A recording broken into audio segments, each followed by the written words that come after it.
Titin adalah satu-satunya ninja yang berhasil ditangkap warga kampung Ciberang. Dia diseret tengah malam ke tengah hutan. Sementara itu, warga kampung sudah berbondong-bondong membawa obor dan juga minyak tanah. Mereka akan membakar Titin Belong. Baik, sebelum lanjut, yuk bantu Mbah subscribe dan nyalakan lonceng notifikasinya ya, biar dapat update terus dari Mbah. Titin Belong adalah anak jawara. Dia tinggal di sebuah kampung. Kampung tersebut sangat terisolir, jauh dari perkotaan. Penduduk di sana juga terbilang sedikit. Dari kecil, Titin Belong sudah diajarkan hidup keras. Dia diajarkan berani oleh bapaknya. Jangan mau ditindas oleh siapapun. Sementara itu, ibunya Titin Belong berprofesi sebagai dukun santet. Banyak orang-orang dari kota yang berdatangan untuk meminta ajian dukun santet, atau bahkan memesan orang yang akan menjadi target santet.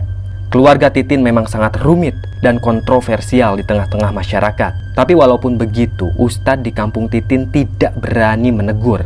Karena kalau ditegur, bisa jadi bapaknya Titin akan menghabisi Ustadz itu.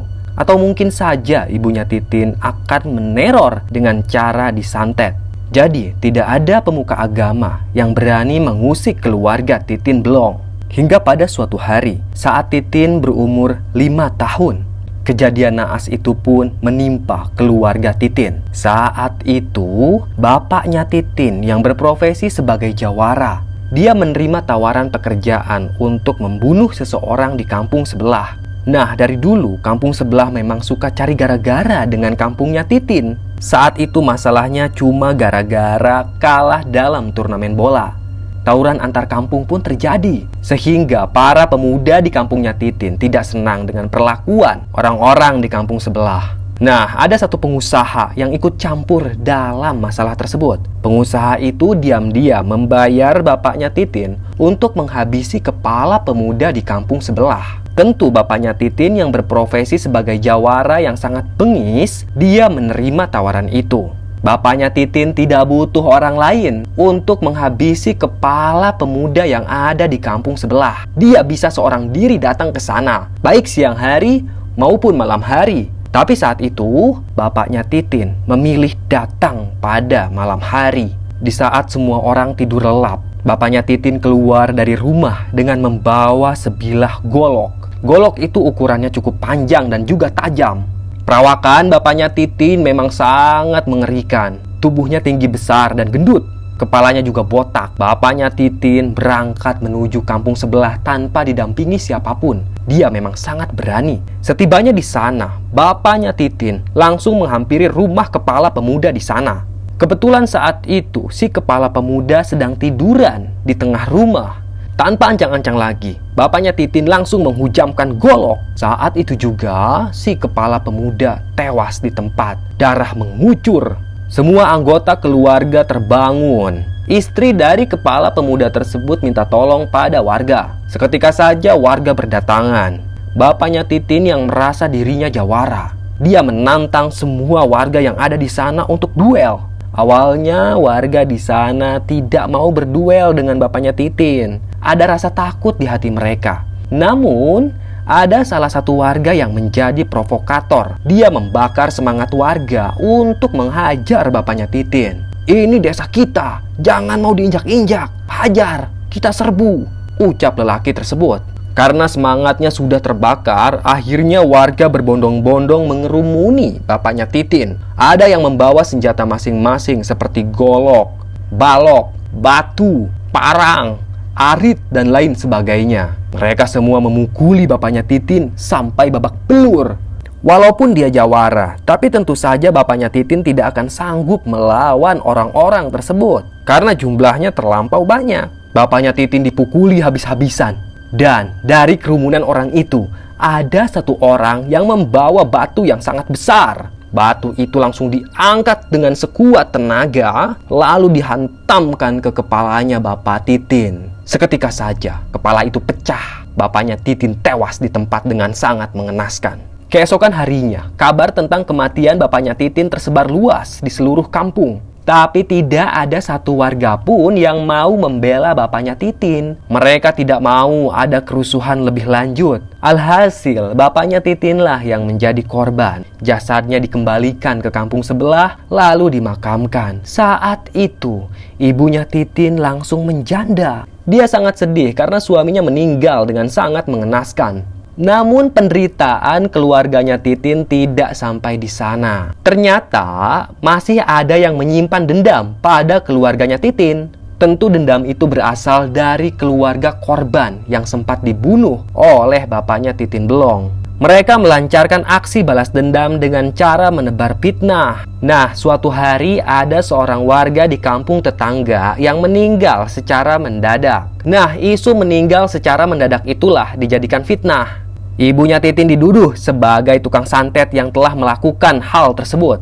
Warga kampung sebelah pun datang berbondong-bondong. Mereka menyergap rumah ibunya Titin. Warga di sana sempat melarang, tapi tidak ada yang berani karena penduduk kampung sebelah membawa beberapa orang jawara. Jawara-jawara yang mereka bawa sudah terkenal namanya dan tentu punya reputasi yang sangat mengerikan. Tidak ada yang berani melawan para jawara tersebut. Ibunya Titin sangat panik. Dia sembunyi di dalam kamar dengan anaknya yang masih kecil. Di tengah kepanikannya itu, ibunya Titin sempat mengalungkan sebuah jimat pada anaknya tersebut. "Kau pakai jimat ini, jangan sampai lepas ya nak," ucap ibunya Titin. Titin yang masih kecil, dia malah menangis tak karuan. Titin ketakutan mendengar rombongan orang yang sedang mengepung rumahnya. Ibunya Titin ingin menyerah saja. Dia keluar dari rumah dengan pasrah. Kemudian warga pun mengikat kedua tangan ibunya Titin. Lalu mereka membawa ibunya Titin ke tengah hutan. Di tengah hutan itulah ibunya Titin dihabisi oleh warga kampung tetangga. Semenjak saat itu, Titin selalu menunggu ibunya di rumah, tapi tidak pernah datang. Ibunya tidak pernah muncul kembali. Titin kecil sangat sedih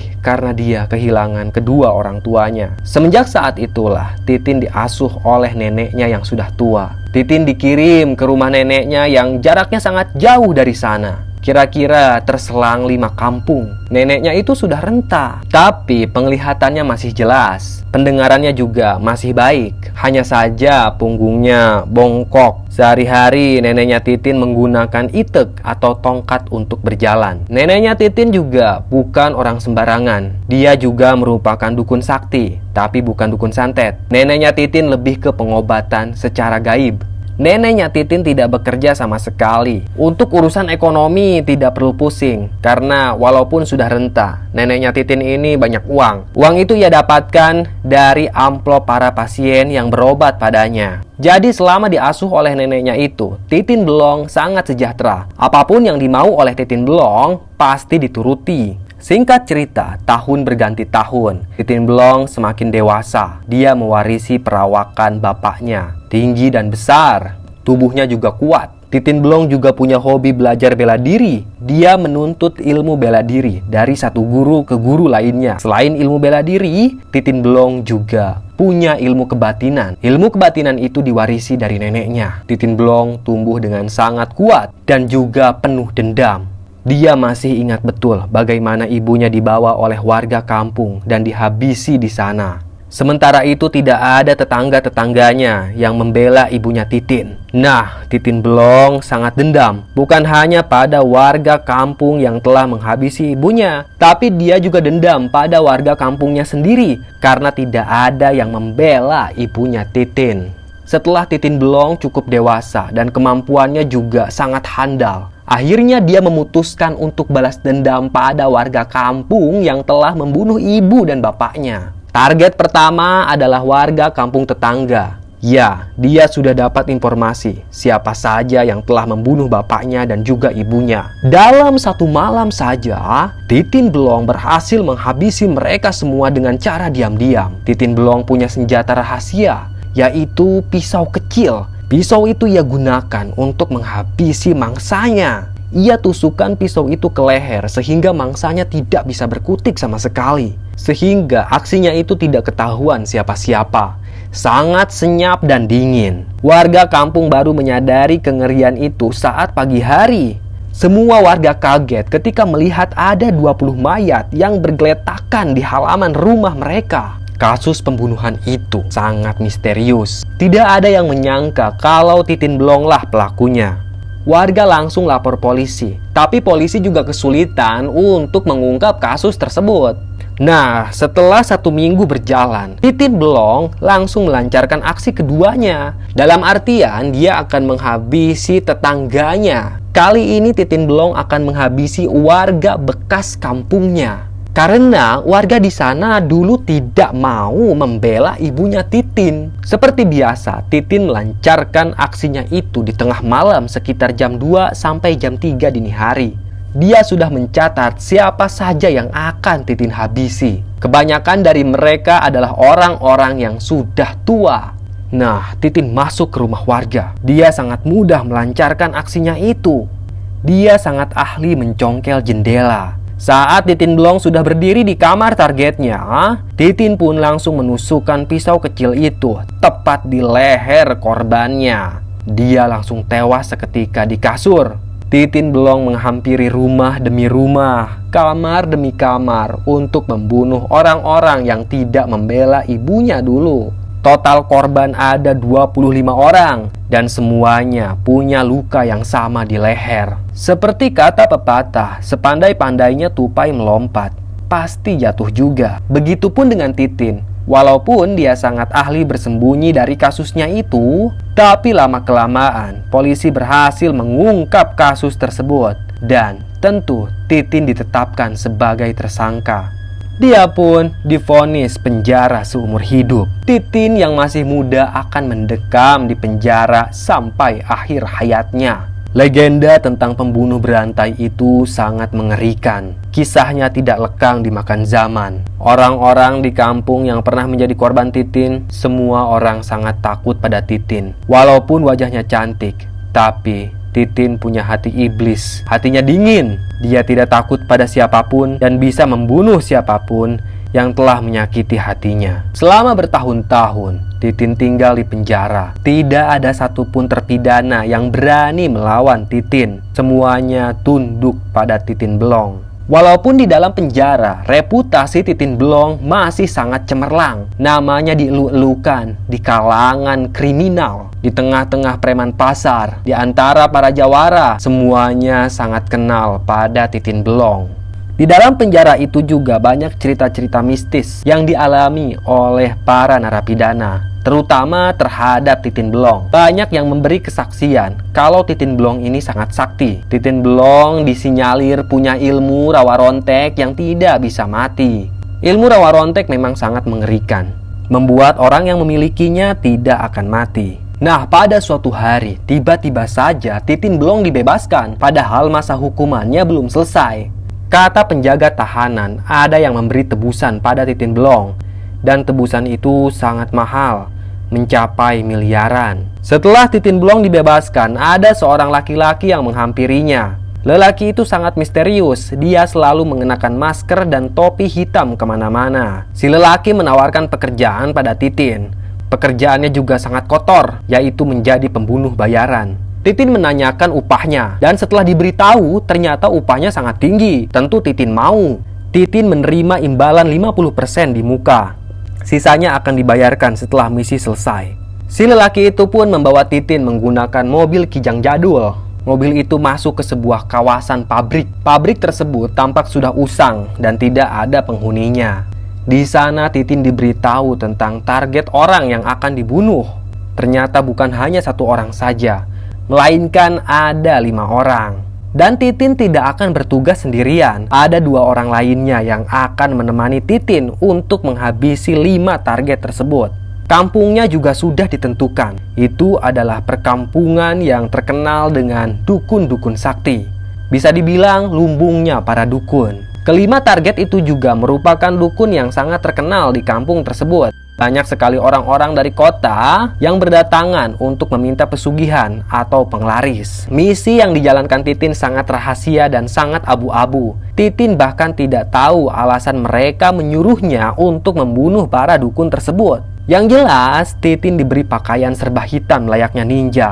Titin tidak dibekali pistol sama sekali, melainkan dia dibekali katana atau pedang yang berasal dari negeri Sakura. Pedang itu sangat tajam, sehingga kalau kertas ditumpahkan ke sana, pasti kertas-kertas itu akan terbelah oleh pedangnya Titin Blong.